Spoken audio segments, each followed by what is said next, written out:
Morning, Peter.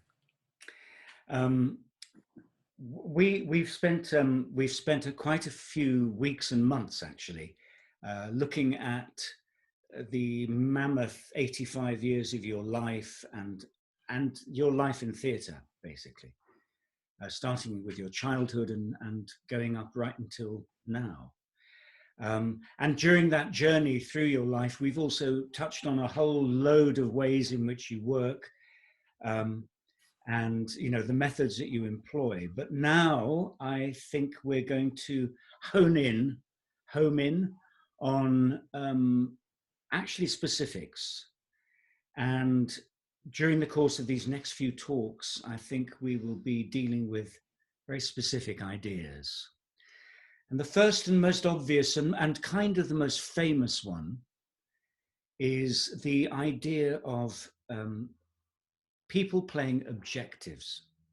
Now that's putting it in theatrical terms. But what I'd like us to do in this particular talk is to kind of explore how on earth that relates to real life, rather than it just being a theatrical kind of, well, dare I say, almost a cliche nowadays. So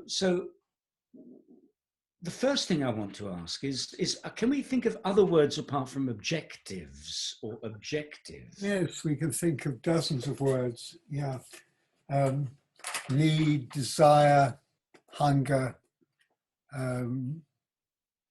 Intention,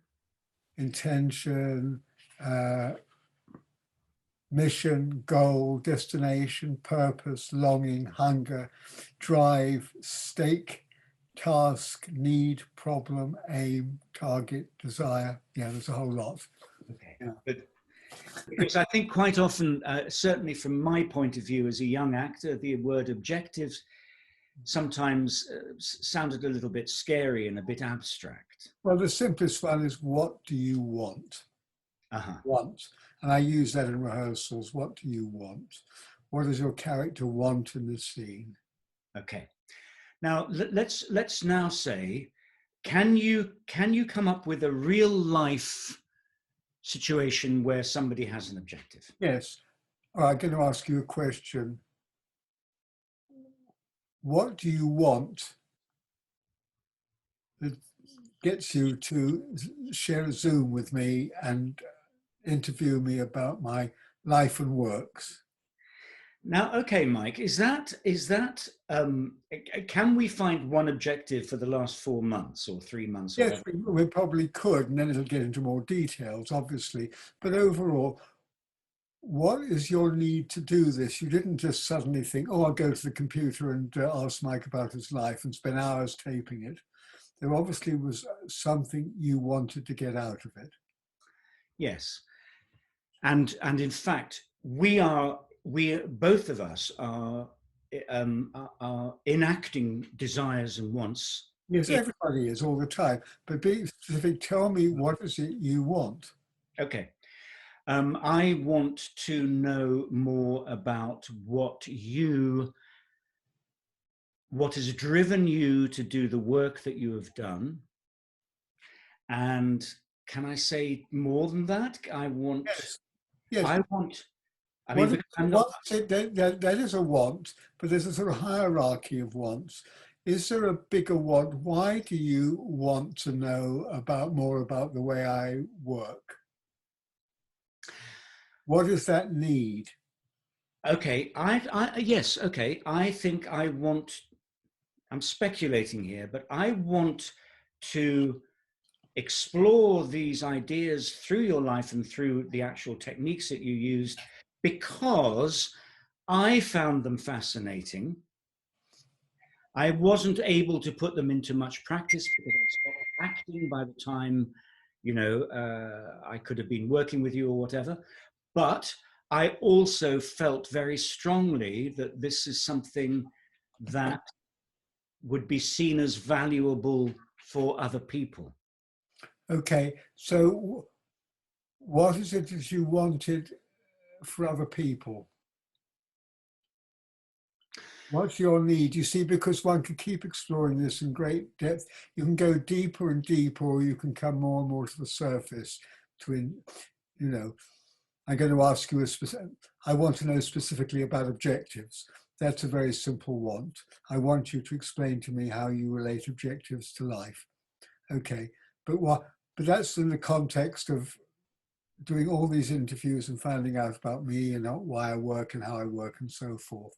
You see, and maybe it goes into an area you can't actually put into words for yourself, or maybe you don't want to put into words for yourself. I don't know, but there must be a need or a hunger or a deep interest in you that motivates you to do all this work, because it's massive work you're doing. So, well, I suppose there's a sense that we've known each other for over 40 something years, maybe longer, and over that time I have watched your work. I have, as you know, maybe the people listening to this don't know, I was an assistant director in one show, so I was able to watch you up close, as it were. And we've become friends, and I think the work you have done has had such an impact on me that I want to share that sense of I want to share that sense that what you have had to do in your life has been of immense value.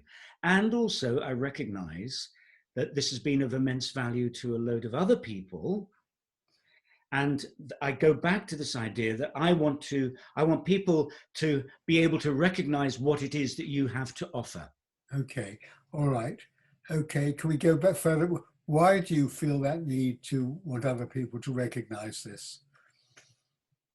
Because I'll tell you for why.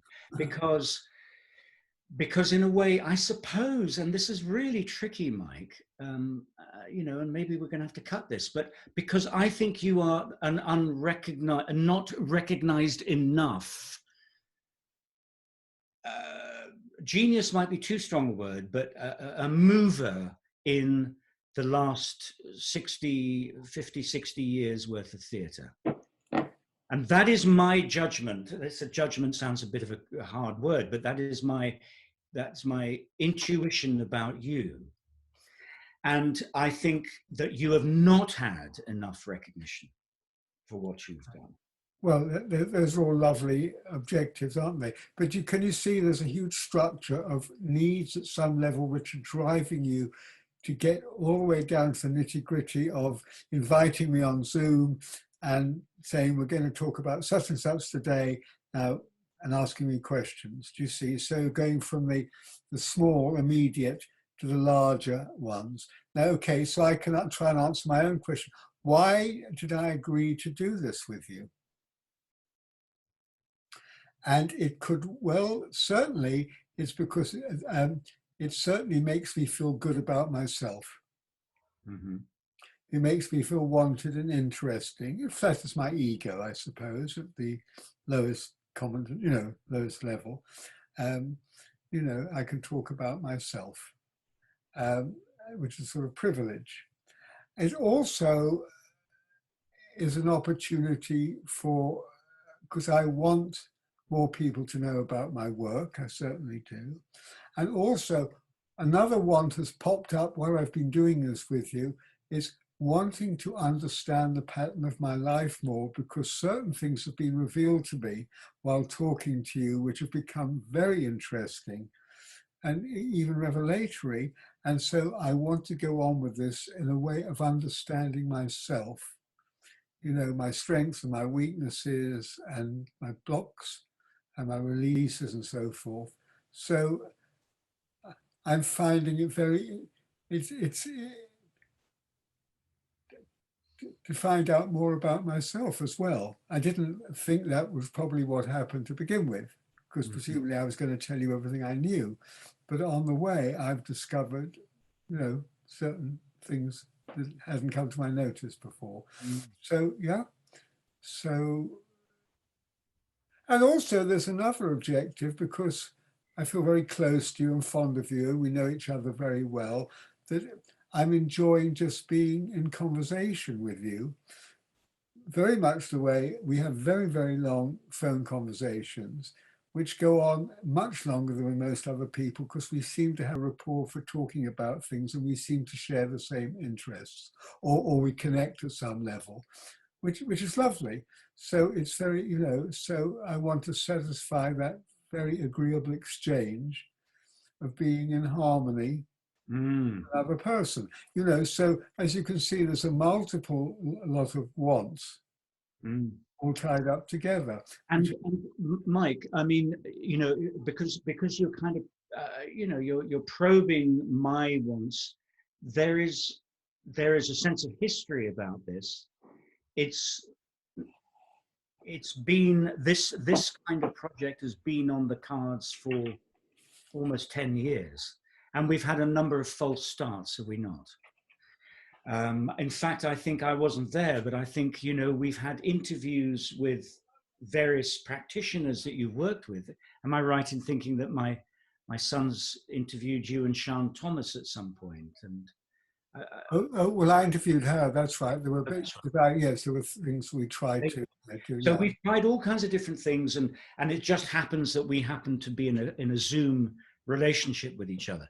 But Mike, look, there is a huge amount of harmony here in terms of a kind of interlocking of two sets of wants or desires.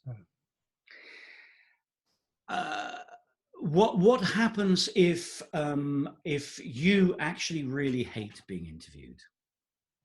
Well, then, first of all, I wouldn't, if I didn't want to talk about my life and I did let you interview me, maybe because I wanted to maintain our friendship, or you know, to be a good friend, to be seen to be a good friend, that might have been my objective.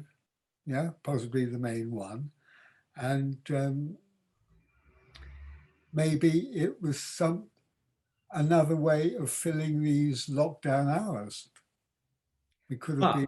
would you have been able to sustain, given the fact that this was a kind of torture for you? Would, in the end, my objective, which is which is I want to get as much out of you as I possibly Yeah. can, your objective is to just fulfill what you see as a duty. Yes, or an act of friendship, or, you know, one helps friends in a way. Yeah. Now, if I, but there must be a point when that I'd stopped doing it because I didn't want, there was nothing there that I wanted. Mm. Now you might have persuaded me, which is the essence of drama, that I would prefer not to talk about myself, but you charm me, coax me, bully me, threaten me. You do all sorts of things you to alleviate my guilt at not doing what you want. I might do it. Do you see what I mean? Yeah. Yeah. There's, you know, because we're complex, but there would have to, if if I had no reason to do it, I wouldn't do it. I mean, just think about, let's leave these, because this gets into quite complex areas of objectives. And really what one wants to do to start with is to talk about simple scene objectives, what an actor wants in a scene. Okay, so just think about our lives generally. Okay, I want to start this. What am I going to do today? I want to embark on this discussion of my techniques of work. Okay, but I also want to have lunch around 1 o'clock. Okay, I want to finish reading The Secret Garden because I've been dragging on with it and it's stopping me reading anything else. I want to do my exercises. You know, there's all these things, you see, pulling me through the day. Now, we live, our entire existence depends upon us wanting. Now, if I didn't want anything, there would be no reason to do anything. If I didn't do anything, what would happen? You'd become a Buddhist. No, because even a Buddhist wants something. They want to be in contact with nirvana. No, I've just become a cabbage. I just become a vegetable. It's just, I'd stagnate. And I have a feeling that when people are in despair and in deep depression, they almost have no objective to live. And in fact, their objective is to be relieved of this agony of living. Do you know? No, but you see, what pulls us through life is a whole hierarchy of things. At some point in our childhood, we start to evolve what's called the super objective, which is the guiding goal to our lives. And I think it would be very, very difficult for most of us to analyze what that is. When you've got a play, you see what the writer's written and you can make a pretty good taste of it. I'll give you some examples later on, but it's usually very general things like to be a good person, to be loved, to explore life to its fullest, to hide from life's pains, and they are a guide to how we conduct the rest of our lives as we come in contact with things. Yeah. Okay. And then we've got a level of smaller objectives. Let's say my super objective is to explore life to its utmost abilities, to travel as much as I can, to learn lots of languages, to study as many disciplines as I possibly can absorb.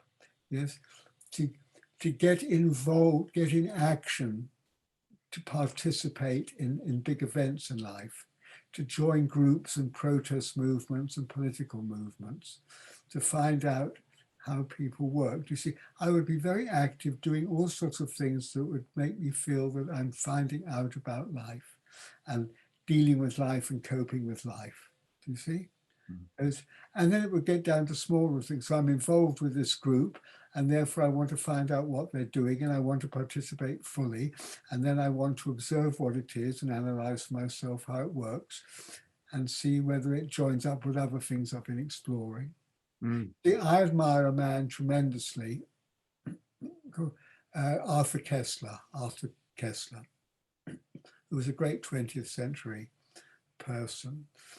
His reputation, as with many men, has sort of sunk a bit because he was a womanizer. And therefore, there's a lot of women who ignore everything else about him. He was Hungarian. He went to a university and joined a dueling fraternity. He studied science. He went on an Arctic expedition.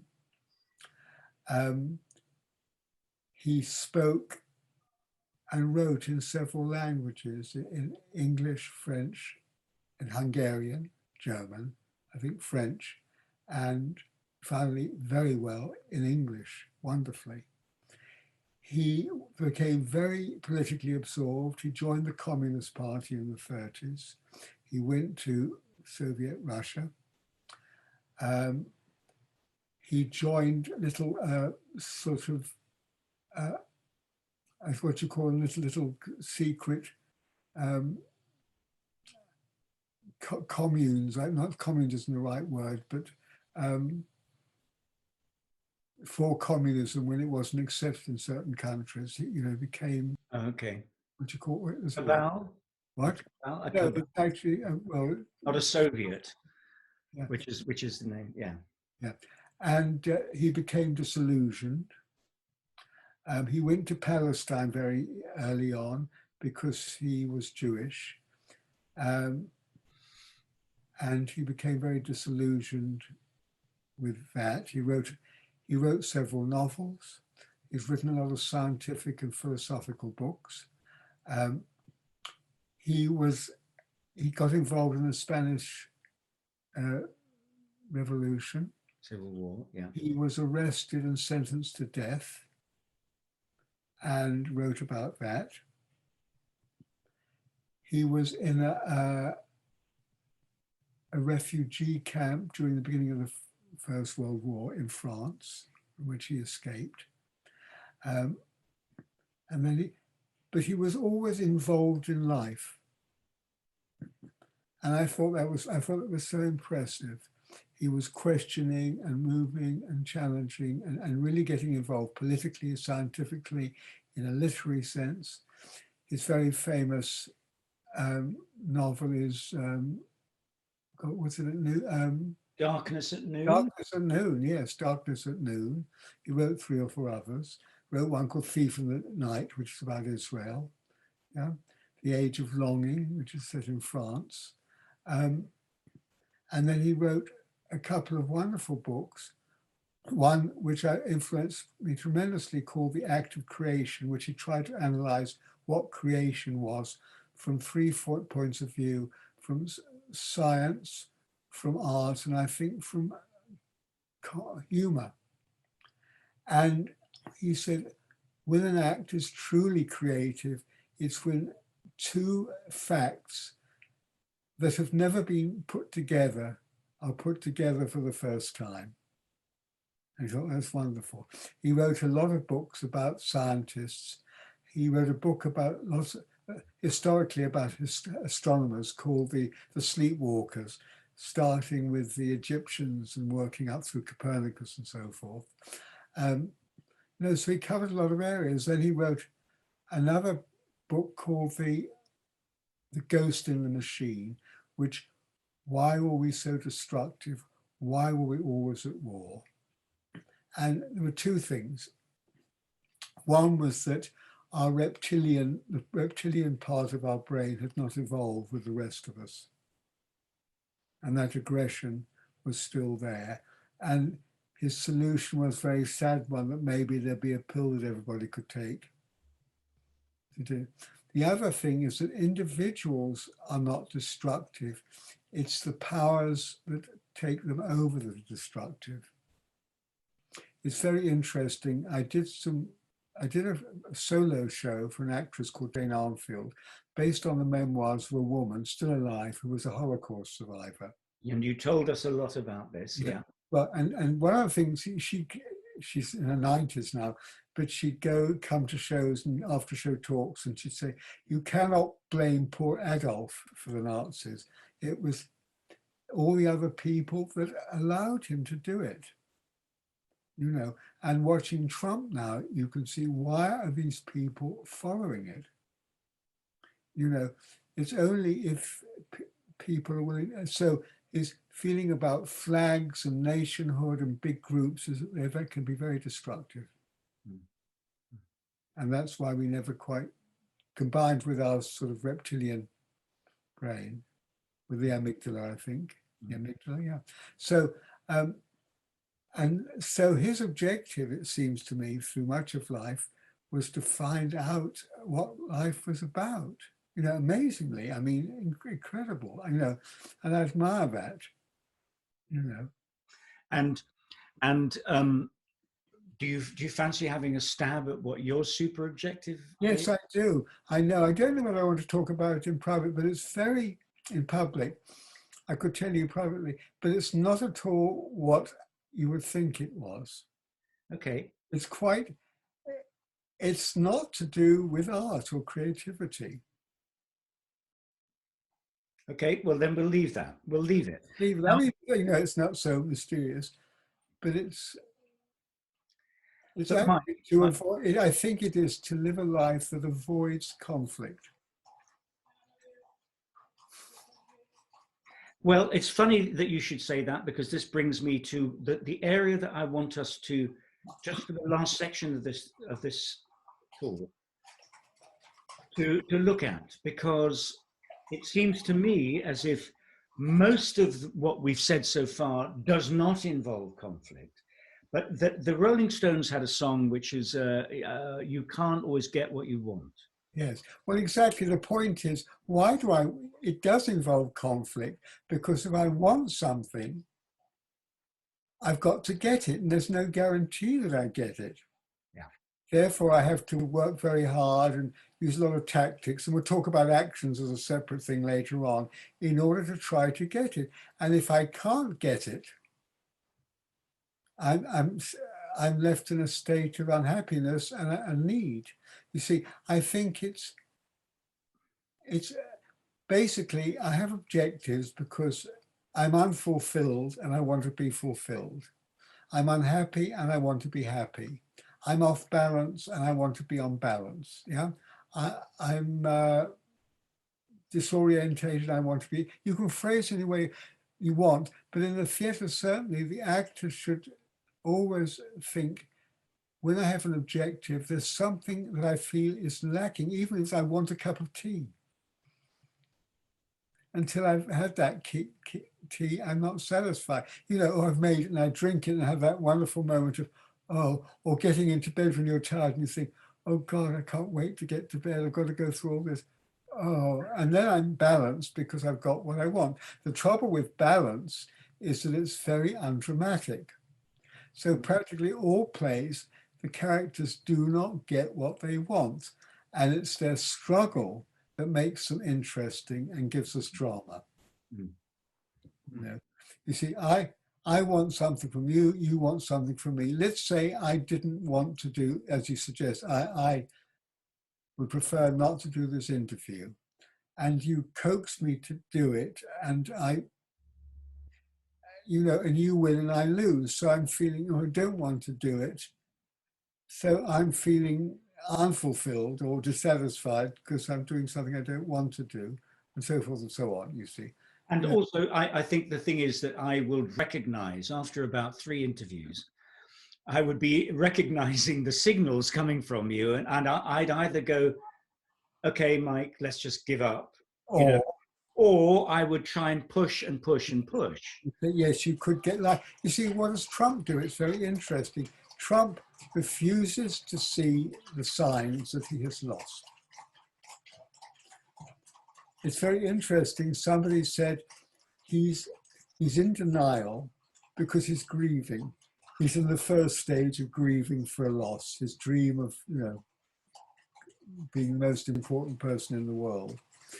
And it's so strong within him, and that's why he's dangerous, that he keeps pushing. And the trouble is he has enough people who admire him and support him to make him feel there's a purpose.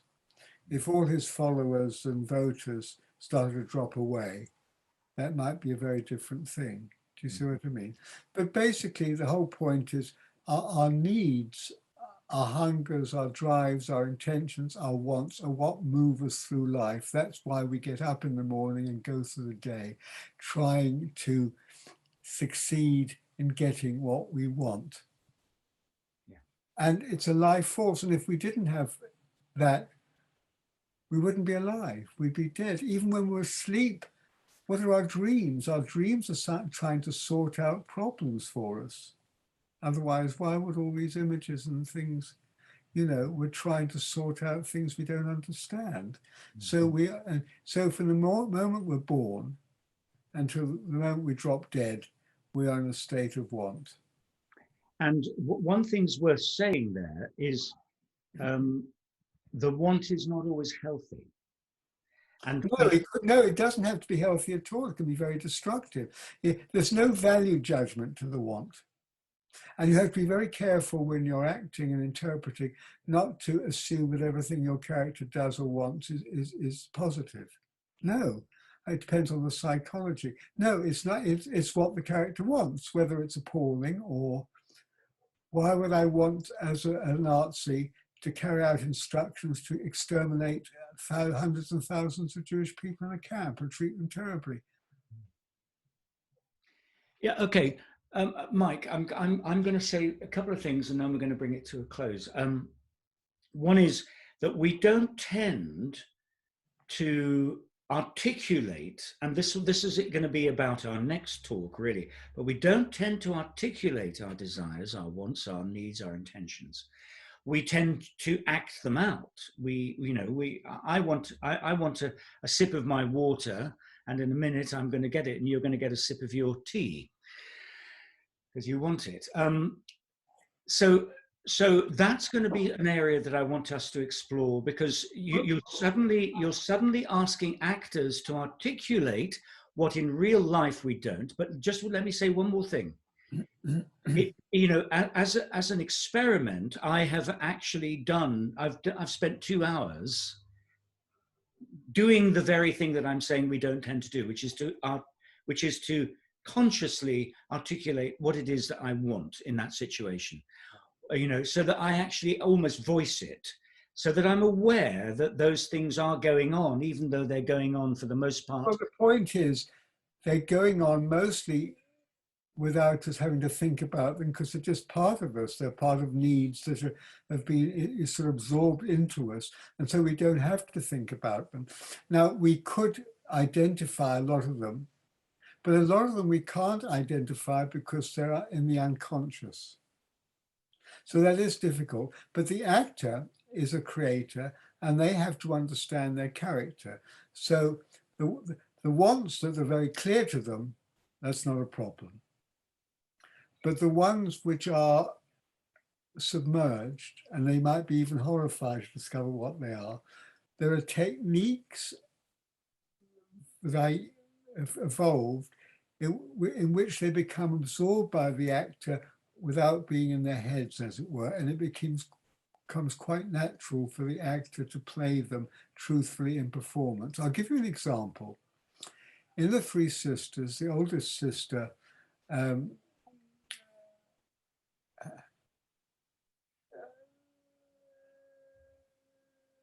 once is always saying, I've got a headache, I'm so tired, I've got a headache, I'm so tired, I'm exhausted, the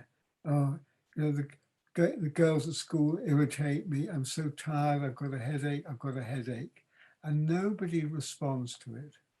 I can't bear it, I've got a headache, I don't want to be headmistress, I'll never be headmistress. And then, of course, she becomes headmistress. And this is Olga. And you think, what does she want? Now, from the outside, it seems to me it's funny and also sad that if you do all the character lists, people don't talk about her very much. Mm. And they say, oh, you're so good, Olya, you're so nice, Olya. And the man that's married her sister, the schoolmaster Kuligin, says, oh, you're so good, Olyenchka.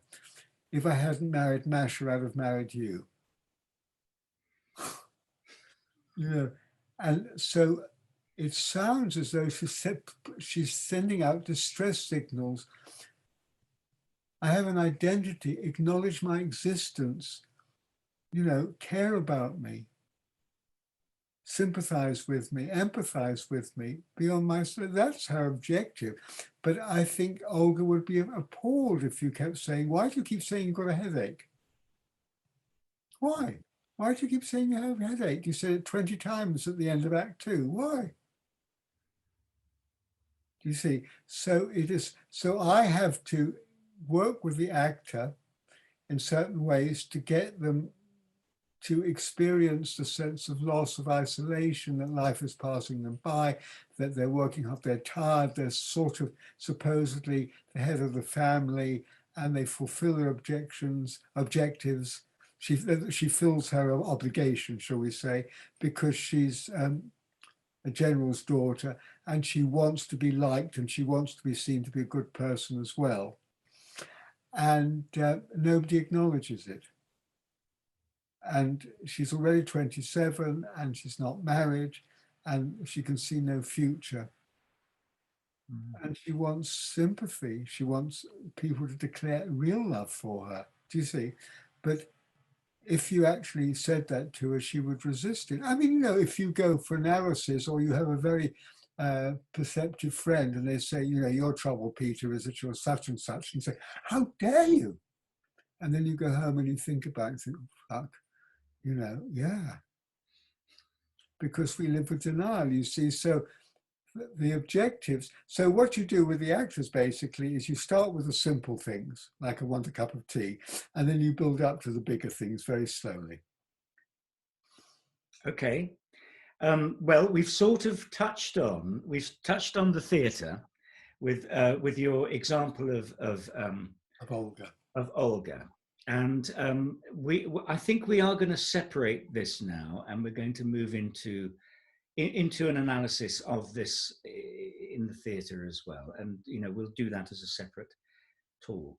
I think we've covered most most basic ideas there. Yes, well, I mean to say, let me just finish up by saying your objective is a living force that moves you through space and time. Mm. And if you didn't have wants, you would be a vegetable that's been cut and is sitting on a plate, just wilting. Yeah. Okay. All right, Mike. I'm going to have a sip of my water. You're going to have a sip of your tea, and we'll reconvene in a while. Thank you. Thank you for watching, and I hope you enjoyed that chat. And if you did, would you press the like button and also the subscribe button? That would be great. And if you wanted to be given alerts to when the next one is happening, just press the bell button. If you want to put any comments or any questions underneath here, underneath the video, please do. And at some point I will re-interview Mike, as it were, and put some of these questions to him. So I look forward to seeing you again soon. Thank you.